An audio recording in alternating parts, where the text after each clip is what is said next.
Jetzt hallo, liebe Freunde der schwäbischen Sprache.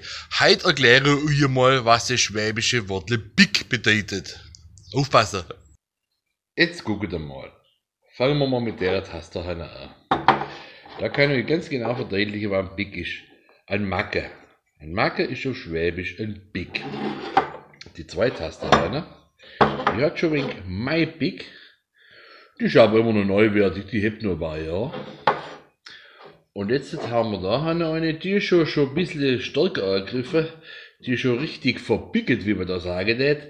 Und so etwas passiert, wenn ich zum Beispiel in einer Besprechung bin und mir gehen alle auf den Sack und ich will meine Meinung nicht sagen und nach Beisi, wenn ich meinen Kaffee trinke, vor lauter Wut diese Big da rein.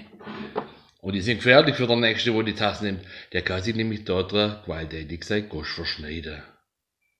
Aber ein grauser Vorteil hat so verbickelte Tasse auf jeden Fall. Man kann an dem Big-Muster ganz genau erkennen, wem die Tasse gehört.